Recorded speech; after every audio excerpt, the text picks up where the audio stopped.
Ethan Mason pushed his cleaning cart down the quiet hallway of the Galactic Embassy. The night shift was his favorite. No diplomats to walk around, no important people to avoid. Just him, his mop, and the grand building where Earth talked to the stars. The embassy was huge. It had tall ceilings with strange lights that looked like stars. The walls were made of special materials that changed color sometimes. Ethan had worked here for 3 years now, and he still found new rooms and hallways. Tonight something felt different. As he cleaned near the east wing, Ethan felt a strange buzzing in his head. It wasn't painful. It was more like someone was whispering very far away. He had felt this before, but never this strong. Ethan stopped his cart by a large door he hadn't noticed before. The feeling was strongest here. He put his hand on the door and the buzzing became clearer, almost like music. "What are you doing here?" a sharp voice asked. Ethan jumped back. Commander Olivia Grant stood behind him, arms crossed. She was in charge of embassy security. She always wore a crisp blue uniform and kept her blonde hair in a tight bun. Ethan had never spoken to her before, but all the cleaning staff knew to stay out of her way. "I'm just cleaning, ma'am," Ethan said, pointing to his cart. Olivia's eyes narrowed. "This section is closed tonight. It's not on the cleaning schedule. I'm sorry. I must have gotten lost." Ethan tried to smile, but Olivia didn't smile back. "This is the 3rd time this month you've been found in restricted areas," she said. "The sensors always act strange when you're around too. Are you carrying any electronic devices?" "No, ma'am. Just cleaning supplies." Olivia studied him for a long moment. "What's your name?" "Ethan Mason." She made a note on her tablet. "Return to your assigned section, Mr. Mason, and stay there." Ethan nodded and quickly pushed his cart away. As he turned the corner, he looked back. Olivia was still watching him, talking quietly into her communication device. The next day, Ethan couldn't stop thinking about that door and the strange feeling. When his shift started, he noticed more security guards than usual. One seemed to be following him. In the main hall, something big was happening. Workers were setting up chairs and a stage. In the center was a strange object covered by a cloth. It was shaped like a chair, but taller and wider. "Quite something, isn't it?" said a smooth voice beside him. Ethan turned to see the most unusual person he had ever met. She was clearly not human. She stood nearly 7 feet tall, with skin that shimmered like an oil slick in sunlight. Her eyes were dark purple with tiny lights that looked like stars. She wore flowing robes of silver and blue. "Ambassador Jalir," she said, not extending a hand. Her kind didn't touch casually. "I'm from the Vespertine Imperium." "I'm Ethan, I clean the floors," he said, not sure why such an important person was talking to him. "I know who you are," she said. Her voice had a musical quality. "You're much more interesting than just someone who cleans floors." Before Ethan could ask what she meant, Ambassador Jalir looked toward the covered object. "Tomorrow they unveil the Star Throne, a relic from a dead civilization. Every world wants to claim it, study it, or destroy it." She looked back at Ethan. "But I think it's been waiting for something, or someone." With that cryptic statement, she glided away to join a group of other aliens and humans in formal wear. The next day, the embassy was filled with people. Diplomats from every world walked around in their best clothes. Security was everywhere. Commander Olivia stood near the stage, watching everyone. Ethan was told to stay and clean up any spills during the ceremony. He stood at the back with his cart, trying to be invisible. On stage, an old human diplomat was speaking. "The Star Throne of Arcturus is a priceless artifact. We thank the Centauri Federation for allowing Earth to display it.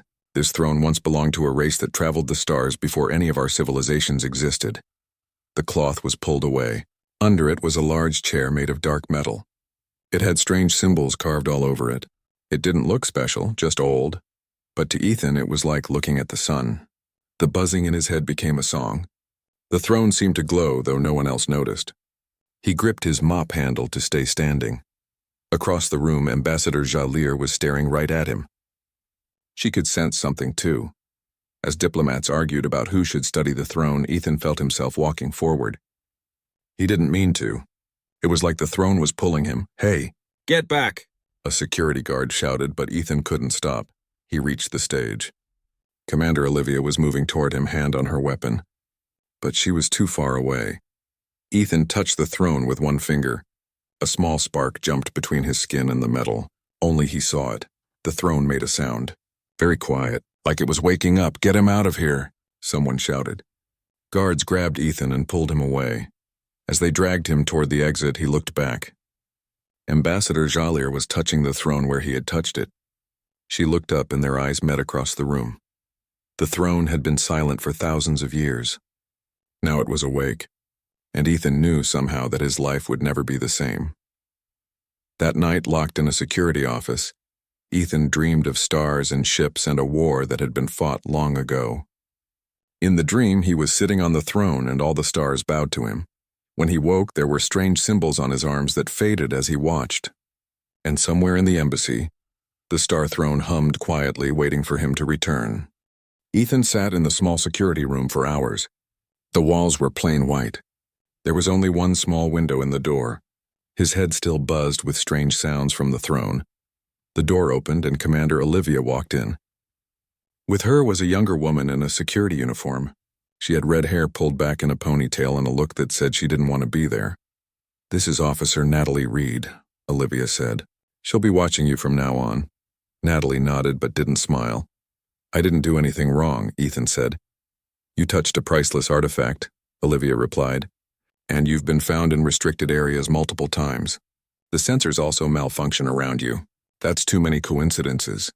"I'm just a janitor," Ethan said. "We'll see." Olivia turned to leave. "Officer Reed will escort you back to your quarters. You're suspended from work until further notice." Natalie led Ethan through the back hallways of the embassy. "So you're the janitor who thinks he's special," she said. "Commander Grant thinks you're a spy." "I'm not a spy," Ethan said. "I just felt something from that throne." Natalie rolled her eyes. "Right. The magic chair talked to you." They reached Ethan's small room in the staff quarters. It was simple: a bed, a desk, a small bathroom. The walls were thin and he could sometimes hear his neighbors. "Don't leave this room without me," Natalie said. "I'll be outside." That night, Ethan's dreams were worse. He saw vast fleets of starships fighting against a darkness that ate whole planets. He saw the throne, but larger, at the center of a massive ship, and he saw himself leading the fight. He woke up sweating. In the dim light, he saw strange marks on his arms again, symbols like those on the throne. He turned on the light to look closer, but they were already fading. Ethan grabbed a pen and quickly traced some of the symbols on a piece of paper before they disappeared completely. The shapes were odd, curves and lines that seemed to move if he looked at them too long. He didn't realize he was writing more symbols until Natalie burst into the room. "What are you doing?" she asked, looking at the paper covered in alien writing. Ethan blinked. I don't know. I saw these marks on my skin when I woke up." Natalie picked up the paper. "You expect me to believe you woke up with alien tattoos that disappeared so you wrote them down?" "It sounds crazy, I know." Natalie studied him, then the paper. "This looks like the writing on the throne," she said finally. Before Ethan could answer, there was a knock at the door. Ambassador Jalir stood there, her tall form making the doorway seem small. "I must speak with Mr. Mason," she said. "Alone." "Not happening," Natalie said. "He's under surveillance." "This concerns galactic security," Jalir replied, her star-filled eyes fixed on Natalie. "You may stay, but what I say must remain between us." Natalie hesitated, then nodded. Jalir entered the room and sat gracefully on the desk chair. She looked at the paper with symbols. "You're void-touched," she said to Ethan. "One who can hear the songs of progenitor technology." "Progenitor?" Ethan asked. "The race that came before all others. They built the Star Throne and many other wonders," Jalir explained. "They vanished long ago but left their machines behind. My people, the Vespertine, were their servants. We have waited for someone like you to appear." "This is ridiculous," Natalie said. Jalir ignored her. "The throne recognized you, Ethan Mason. It has been dormant for millennia. Now it wakes. And others have noticed." "What others?" Ethan asked. "The Drimmer Collective has sent their representative, General Vatrix. Her ship arrived in orbit today. Much larger than a diplomatic vessel should be." Jalir's voice grew quiet. "The Dremor worship the darkness between stars. They seek progenitor technology to destroy it. And they think Ethan can help them?" Natalie asked, now listening more carefully. "They will try to take him. Or kill him." Jalir stood. "The void-touched are rare. 1 in a billion beings can hear the throne's call. You must be protected." As if on cue, the lights in the embassy flickered and went out. Emergency lights came on, bathing the room in red. "They're already here," Jalir said. Alarms began to sound. Natalie put her hand on her weapon. "We need to move to a secure location," she said. "No," Ethan said suddenly. He didn't know why, but he knew where to go. "We need to get to the throne." "That's the opposite of a secure location," Natalie argued. "Trust me." Ethan headed for the door. In the dim red light, neither woman saw the faint glow in his eyes. Ethan led them through dark hallways. Somehow he knew exactly which way to go, even when they reached parts of the embassy he had never seen before. "How are you doing this?" Natalie asked as they avoided a group of security guards running the other way. "I don't know," Ethan said. "I can feel it. Like a map in my head." They turned a corner and nearly ran into a tall, slender figure. At first, Ethan thought it was another Vespertine, but this alien was different. She had pale blue skin and white hair that floated as if underwater. Her eyes were completely black. "General Vitrix," Jalir said coldly. The alien smiled, showing sharp teeth. "Ambassador, I see you found the human before we did." Her voice was like ice cracking. "Give him to us, and your death will be quick." "The void touched is under my protection," Jalir replied. "The treaties forbid you from taking him by force." Vatrix laughed. "Treaties mean nothing when the throne awakens." Natalie drew her weapon. "Step back. This is Earth territory." Vatrix looked at her with amusement. "Your weapons cannot harm me, little human." Suddenly, the embassy shook. The sound of an explosion came from above. "That would be my soldiers creating a diversion," Vatrix said. "Now the void touch comes with me." Ethan felt something pull at his mind. Vatrix was trying to control him somehow, but the buzzing from the throne grew louder, protecting him. "Run!" Jalir shouted, pushing Ethan and Natalie down a side corridor. They ran, hearing Vatrix's cold laughter behind them. The embassy was in chaos. People ran in all directions. Through windows, Ethan could see ships in the sky. Not Earth ships. "The artifact room," Ethan gasped. "We need to get to the throne." As they ran, Natalie's communication device crackled to life. Commander Olivia's voice came through. "Reed, where are you?" "The embassy is under attack." "I'm with Mason and the Vespertine ambassador," Natalie replied. "We're heading to the artifact room." "No, that's where they're going," Olivia shouted. "It's a trap." But they were already there. The doors to the artifact room stood open. Inside, the Star Throne sat alone, still and dark, and around it stood 5 soldiers with weapons aimed at the door. The soldiers around the throne weren't human. They were tall, with gray skin and 4 arms each. Their eyes glowed red in the dim light. They wore black armor that seemed to swallow the light around it. "Dremor soldiers," Jalir whispered. "Elite guards." Natalie pulled Ethan and Jalir back around the corner before they were seen. "We need a plan," she said. "There are too many of them." "I need to get to the throne," Ethan said. The buzzing in his head was almost painful now. The throne was calling him. "That's suicide," Natalie argued. More explosions rocked the embassy. Dust fell from the ceiling. In the distance, they heard screams and weapons fire. "The Dremor are creating chaos to steal the throne," Jalir said. "If they take it, many worlds will fall." Suddenly, Commander Olivia appeared from a side corridor, weapon drawn. 3 security officers were with her. "There you are," she said, looking at Natalie. Her gaze hardened when she saw Ethan and Jalir. "We need to evacuate. The embassy is under attack. We can't leave the throne," Ethan said. "That old chair? It's not worth dying for," Olivia said. "It's more than a chair," Jalir replied. "It's a weapon. A control system. In the wrong hands, it could destroy worlds." Olivia looked skeptical but nodded. "My team will create a diversion. Reed, get the janitor to safety." "No," Ethan said firmly. Everyone looked at him in surprise. He had never stood up to anyone before. "I need to get to the throne. Trust me." Before anyone could stop him, Ethan ran toward the artifact room. The Dremor soldiers saw him immediately and raised their weapons. "Stop!" Natalie shouted, running after him. Weapons fire erupted from all directions. Olivia and her team fired at the Dremor. The aliens fired back. Energy bolts hit the walls, leaving scorch marks. Ethan kept running. He dodged the energy bolts like he could see them coming before they were fired. He didn't understand how he was doing it. It was like his body knew what to do without him thinking. A bolt hit the wall beside his head. Another grazed his arm, leaving a burn. But he kept moving. The Dremor soldiers moved to block the throne. Ethan slid under their fire, rolling behind a display case for cover. Natalie provided covering fire as Olivia and her team engaged the Dreamor. Jalir had disappeared in the chaos. Ethan was trapped.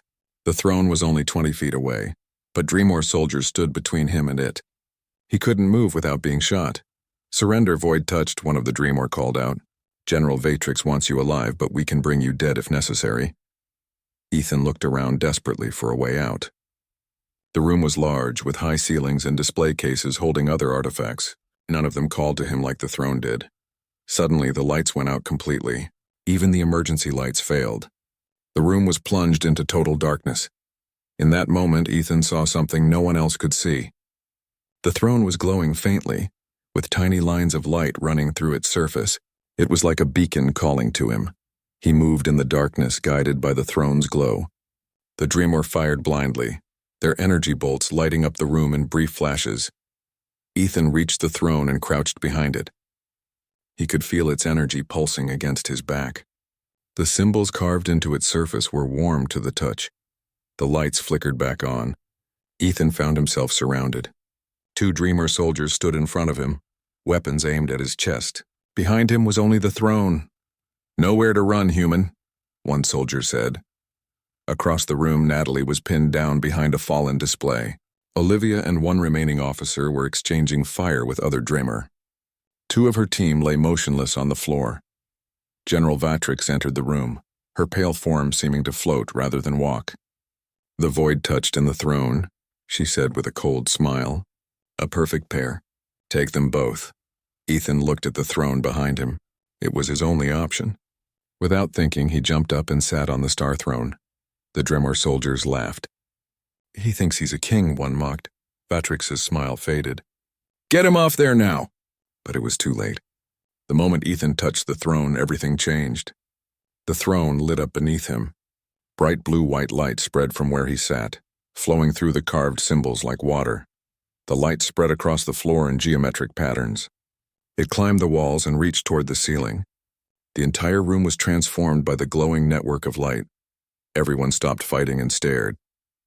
The Dreamor soldiers backed away, their weapons lowered in shock. Ethan felt power flow through him. The buzzing in his head became a clear signal, like a voice speaking directly to his mind in a language he somehow understood. His eyes glowed with the same light as the throne. When he spoke, his voice echoed strangely, as if many voices spoke with him. "This embassy is under the protection of the progenitors," he said. "Leave now or face judgment." Vatrix's face contorted with rage and fear. "Kill him!" she screamed. The Dreamor raised their weapons, but before they could fire, the light from the throne flashed brightly. When it faded, the soldiers were frozen in place, unable to move. Across the embassy, hidden systems activated. Doors sealed themselves. Defense shields that no one knew existed appeared around the building's perimeter. Ancient weapons emerged from the walls. Jalir reappeared at the door. She looked at Ethan on the throne and fell to her knees. "The Void touched awakens," she said. "The throne recognizes its master." Ethan could see through the embassy's systems now. He could feel the building like it was part of his body. He could see the Dreamor ships in orbit and the smaller craft that had landed on the roof. With a thought, he activated the embassy's defensive systems. Energy beams shot from hidden emplacements targeting the Dreamor ships. Force fields trapped the invaders inside the building. Vatrix backed away, her confidence gone. "This isn't over," she hissed. Then she seemed to dissolve into shadow, slipping away through a crack in the wall like smoke. The frozen Dreamor soldiers collapsed to the ground, unconscious. Natalie approached the throne cautiously. "Ethan?" she asked. "Are you still in there?" Ethan blinked. The glow in his eyes dimmed slightly. "I can see everything, Natalie," he said, his voice still echoing strangely. "The embassy. It's not just a building. It's a ship. A huge ship buried under the ground." "A ship?" Olivia asked, joining them. She looked wary but amazed. "The progenitors hid it here thousands of years ago," Ethan said, drawing knowledge from the throne. "They knew someone would come who could use it again." Jalir approached the throne and bowed. "My people have waited for this day for millennia," she said. "The return of one who can command the progenitor systems. The Star Throne has chosen." Through the windows, they could see Dreamor ships retreating from Earth orbit, driven away by the embassy's defenses. But Ethan knew this was just the beginning. Vatrix isn't really Dreamor, he said, seeing the truth through the throne's knowledge. She's something else. Something older and darker. And she'll be back with more forces. Natalie looked at him with new respect and worry. What do we do now? Ethan stood up from the throne. The lights dimmed slightly but didn't go out. The connection remained. Now, he said, we prepare for war. The Stellaris Imperator came to life around them. As they stepped from the platform, lights activated along pathways in the floor. The inside of the ship was beautiful. Walls of crystal-like material shifted colors as they passed. There were no sharp edges anywhere, just flowing curves and organic shapes. This way, Ethan said, his armor glowing softly. He knew the ship's layout as if he had lived on it for years. They reached the command center. Unlike human ships with chairs and control panels, this room was mostly empty. In the center was a smaller version of the Star Throne. How do we fly this thing? Olivia asked, looking around for controls. I control it through the armor, Ethan explained. He sat on the throne. The ship responds to my thoughts. Natalie watched as the walls of the command center became transparent, showing the chamber around them. What do we do? You two need to stay here, Ethan said. I'm going to take the ship up to face the Void Fleet. Alone? Natalie asked, concerned. That's suicide. I'm not alone, Ethan replied. Jalir's knowledge is with me, and the ship has automated defense systems. Through the transparent walls, they could see the chamber opening above them. The ceiling split apart, revealing a shaft leading up to the surface. The embassy was designed for this, Ethan explained. It will move aside to let us launch. The ship hummed with power. Ethan could feel every system through his connection. The engines, the weapons, the shields, all responding to his thoughts. Hold on, he warned. The Stellaris rose smoothly from its resting place. It ascended through the shaft as the embassy building shifted around it, walls and floors reconfiguring themselves to allow passage. On the surface, people watched in awe as the embassy transformed. Sections of the building moved apart like a massive puzzle. From the center rose the crystalline form of the Stellaris, glowing with inner light. Inside the command center, Natalie and Olivia held onto support rails as the ship accelerated upward. The view around them changed from the embassy to the sky, then to the darkness of space. Earth looked beautiful below them, blue and green and white. But around the planet, the void ships waited like dark stains against the stars. There are so many, Olivia said quietly. The Void Fleet turned toward the Stellaris. Their shapes were wrong somehow, as if they didn't fully exist in normal space. They absorbed light rather than reflecting it. They've seen us, Natalie said. A communication signal reached the ship. On a display that formed in the air, General Vatrix appeared. But she looked different now. Her form was less solid, darkness swirling around her like smoke. The void touched emerges, she said, her voice distorted.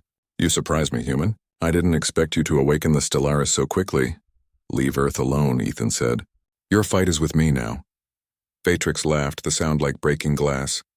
You don't even know what you are, what the progenitors made you for. Her form shifted, becoming less humanoid. You are food, nothing more. Your species was cultivated like cattle. You're lying, Ethan said, but doubt crept in. The throne hadn't shown him everything yet. Ask your precious throne, Vatrix taunted. Ask it why the progenitors seeded Earth with humans. Ask it what the void-touched really are. The communication cut off. The void ships began to move, spreading out to surround the Stellaris. Ethan hesitated. Was Vatrix telling the truth? He pushed deeper into his connection with the throne, searching for answers. Images flooded his mind. The progenitors, beings of energy and light. The war with the void that lasted millennia. The creation of humanity as vessels. Containers that could hold progenitor consciousness if needed. And the void touched.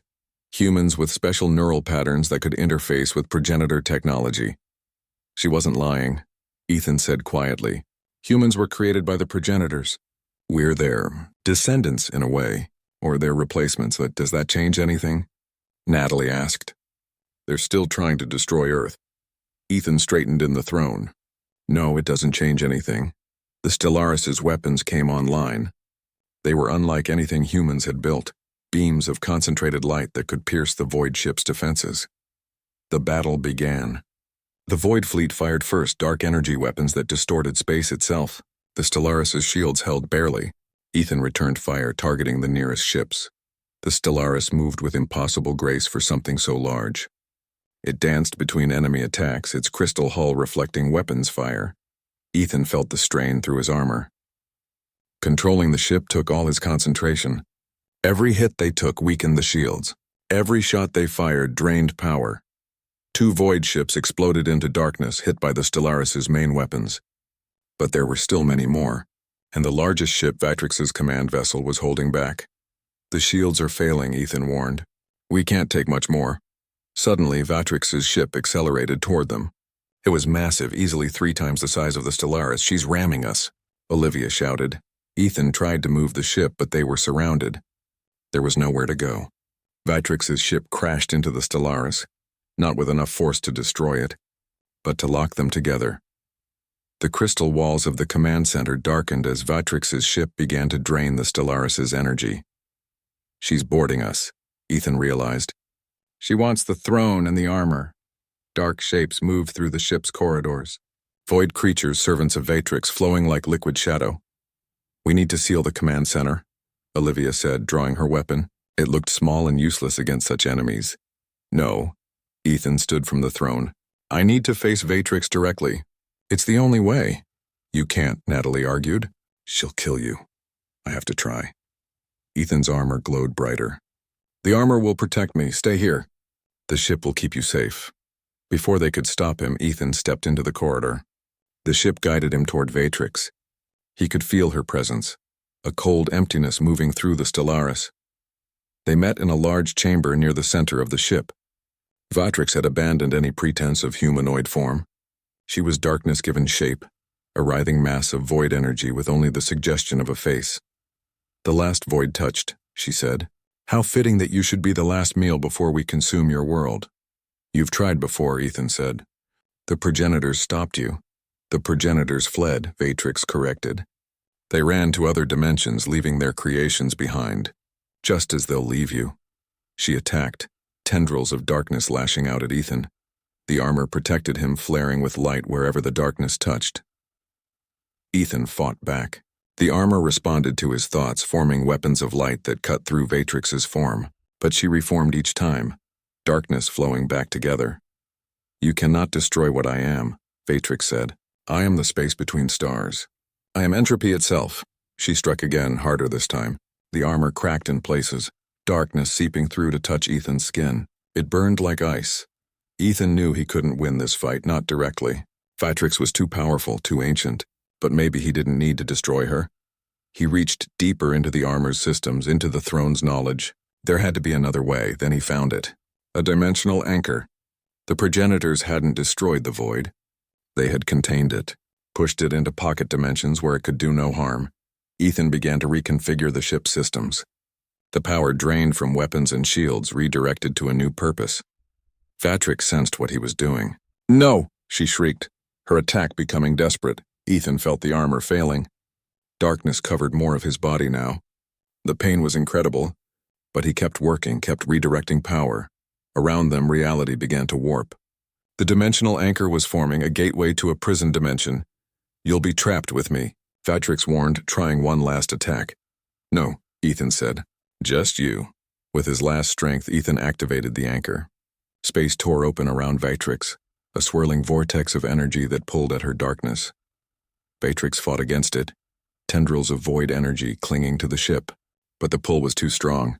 With a final scream of rage, she was torn away, sucked into the dimensional prison. The gateway closed behind her with a thunderclap of imploding air. Ethan collapsed. The armor was heavily damaged, parts of it crumbling away. But he was alive. Through his fading connection, he sent commands to the ship.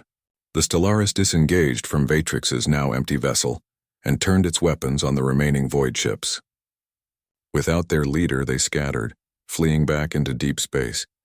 Natalie and Olivia found Ethan in the chamber, barely conscious. The armor was repairing itself slowly, drawing energy from the ship. You did it, Natalie said, helping him stand. They're retreating. Ethan nodded weakly. Not destroyed, just delayed again. That's enough for today, Olivia said pragmatically. Earth is safe. That's what matters. They helped Ethan back to the command center. The Stellaris, responding to his thoughts, began to descend back to Earth.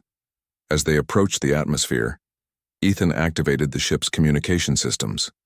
He sent images to every screen on Earth: the Star Throne, the Stellaris, the truth about humanity's origins. They need to know, he explained. All of them. This isn't over. The void will return someday. The Stellaris landed where the embassy had been. The building had reconfigured itself around the launch shaft, waiting for the ship's return. In the days that followed, the embassy became a fortress. Earth government sent soldiers and scientists to understand what had happened. The alien diplomats were in constant meetings arguing about what to do next. Ethan stayed near the throne room. He couldn't go far from it now. The connection between him and the throne was strong. When he slept, he dreamed of stars and ancient battles. Natalie had been assigned as his personal guard. At first, it was an official duty. Now she stayed because she wanted to. She was one of the few people who didn't look at Ethan with fear or awe. "How are you feeling today?" she asked, bringing him food from the embassy kitchen. Ethan rubbed his temples. "The voices are getting clearer. I can understand more of what the throne is telling me." "What's it saying?" Natalie sat beside him. "There's a war coming. It's been coming for thousands of years." Ethan picked at his food without much interest. The progenitors fought something they called the Void. They didn't win. They just delayed it. Commander Olivia entered the room. She had been more respectful to Ethan since the attack, but still suspicious. "Ambassador Jallier wants to see you," she said. "She says it's urgent." They found Jallier in a small room filled with star charts. She looked up when they entered, her galaxy-filled eyes serious. "The Vespertine Council has made contact," she said. "They've activated our old networks. Outposts across the galaxy report void activity increasing. Fautrix has returned to her masters." "Who are her masters?" Natalie asked. Jalier's voice dropped to a whisper. "The Void Heralds, ancient beings that serve the darkness between stars. They consume light, life, everything. The throne has shown me," Ethan said. "They're like holes in reality. They want to unmake everything." Olivia frowned. "This sounds like religious nonsense." "It's not religion," Jallier replied sharply. "It's history. The progenitors built their technology to fight the void. The Star Throne is a control interface for their defense network. A network that's been inactive for millennia," Ethan added. "Most of it is broken or lost. But the throne knows where everything is. It can rebuild." "Rebuild what exactly?" Olivia asked. Ethan and Jallier exchanged a look. "Show her," Jallier said. Ethan led them through hidden corridors that had appeared after the throne activated. They went down deep below the embassy's foundations. The architecture changed as they descended. The walls became smoother, made of a material that glowed softly. The air felt different, cleaner somehow. They reached a massive door that slid open at Ethan's approach. Beyond it was a vast chamber that shouldn't have fit under the embassy. "This is impossible," Olivia whispered. "This space is bigger than the embassy itself." "Progenitor technology bends space," Jallier explained. "This room exists partly in another dimension." In the center of the chamber was a ship. It was unlike any spacecraft humans had built. It looked like a massive crystal, with sweeping lines and surfaces that seemed to change color as they watched. It was beautiful and alien and somehow alive.